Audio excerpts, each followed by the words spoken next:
Well, it's that time of year again. You're thinking about your New Year's resolution after your friends and family pointed out your growing muffin top and your non-existent girlfriend, as they do every year. Now, I can't help you get a girlfriend since I can't even help myself, but I can help you get in shape. Getting in shape crosses most people's mind at some point in their lives, and with the rise of the internet, information to get you started is more accessible than ever. But at the same time, it's difficult to navigate through the quality advice and the marketing bullshit.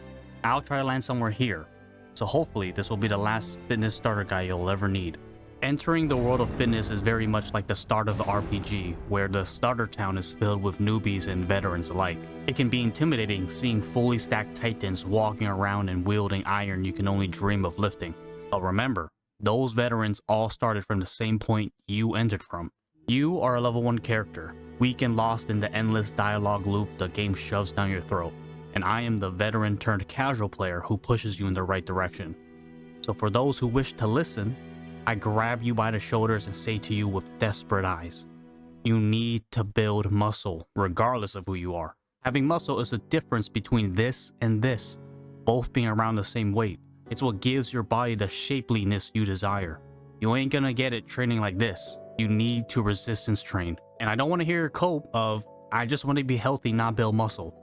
Building muscle is healthy, you sack of potatoes. No one is telling you to become a freak of nature like the Hulk. Building muscle just means you'll be stronger, more resistant to injury, more efficient at burning calories, and you'll look better. It's stunning how just adding some muscle can have such a huge impact on your life, and that's what you should strive for in your training. But Ando, I hear you saying, where do I even start? Well, it's actually very easy.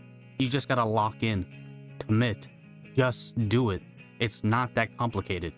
At the end of the day, we all have different things going on in our lives, and it all boils down to priority. If health and fitness isn't your priority, that's fine. Do what you want. I'm not your mom. But do understand, if you want to finally get in shape, you need to set aside some time for it. Just like how you have a reserved time window for eating and sleeping. When I say you have to lock in, it doesn't mean you have to become a gym bro who wears the male equivalent of a G-string as a tank top. It just means you gotta learn how to cope and adapt your training to your lifestyle. Start with choosing how many training days you commit to per week. Start at 2 days if you want to and adjust as you progress. Then split each day by muscle group, making sure to hit each muscle group 2 times per week. And you can skip this whole process by simply finding a free program online. After all, the best program is the one you'll stick to. You don't have to worry about min-maxing in the beginner phase. Between the depression and gooning, you don't have the mental capacity to worry about every little detail. So don't let me catch you out here saying you don't have time to work out while sitting at home queuing up another game like I know you will. I will slap that bullshit out of you so you can't use that excuse again. There are billions upon billions of people on this planet, and some of them must have a similar schedule as you, and yet they still have time to do a 45-minute workout. Intensity will forever be a topic of discussion in a person's training, even when it's a subjective metric. The question to ask yourself is, how are you, a beginner, gauging the effort you're actually putting in? Take a look at Exhibit A. What do you see here? Exhibit B. Look at this piece of shit. Do any of them look like they're putting in a lot of effort? No, of course not. Now look at this guy. You can feel the emotion bleeding through the screen. You need to replicate this kind of effort, or at least attempt 50% of it. If your face isn't scrunching, if your breath isn't huffing, if your heart isn't pumping, then you're doing it wrong. That tells me it's so little of a challenge that you don't even need to focus. You can't expect results with half-assed effort. Your brain needs to be turned on. More than ever, activities, hobbies, and social media are fighting over your time, so why waste it by not giving it your all? I take a focused, intensive 45-minute workout over a low-effort 2-hour workout any day. Now, this might be a little controversial, but remember, we have to save time where we can.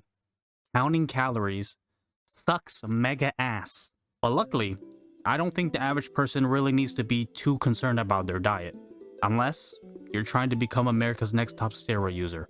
Realistically, the lifelong goal is to achieve your good enough body and maintain it.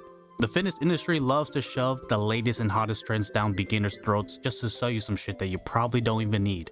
Diets are no exception. Every year, it seems like someone glorifies a new inventive diet hack that promises to be better than all its predecessors. But in truth, all of them do the same thing. They limit your available caloric sources. But my question for people cutting out their beloved foods is, why?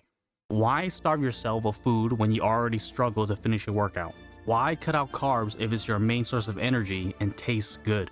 Why make dieting harder on yourself for no real reason other than the sponsored influencers told you to do so? Just like workout programs, the best diet is the one you can do with little to no effort for the rest of your life.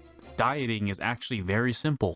Start with choosing the right foods to fill up your daily calories. Now, I know y'all are too lazy to actually count your calories, so if you're gonna count anything, count your daily protein intake. After that, just make sure you're not eating like a complete moron. You have to use your brain and best judgment. There's the obvious and simple changes you could do to make dieting easier, like limiting how often you eat out, revolving your snacking around protein, drink plenty of water. Instead of treating every meal like it's your last, spread them out to keep your hunger in check throughout the day. It's these small conscious choices that add up to long-term consistency. Your body is like a car. You don't take care of the interior and feed it proper fuel, it's gonna run like shit. Which is why I roll my eyes every time I hear some unfit person try to convince me carbs are bad for you. Take that outdated bullshit and get the fuck out of here. Is this the best advice? No, it's a very dumbed down version, but there's so many decisions we make in a day, so the simpler you can make your training routine, the better. Don't get stuck in analysis paralysis. Will it work? Nothing's ever guaranteed, but it's at least a starting point for you to get your head out of the clouds and back to a realistic idea of how to start your journey. It's important to note that you will only get results based on the amount of effort you put in. So if you want fast results, you're gonna have to put in a shit ton of more effort compared to the average person. But if you're lazy and have other priorities like me, I think this approach can work for you. And if you eventually start out and come to love working out, that's great. You can start dabbling into more advanced stuff and taking things more seriously. Your effort level doesn't have to stay stagnant. For everything in life, our effort is basically on a spectrum since we consciously and unconsciously decide how much we care about certain things. On one end, you have the casual and low effort players, and on the other end, you have the tryhards and professionals. My advice is to place you somewhere here, just shy from the end where you'll learn all the general stuff. As you progress, you get to decide how far along you'll slide on the spectrum. You can stay within this range as long as you like, but remember, this is only the tip of the iceberg.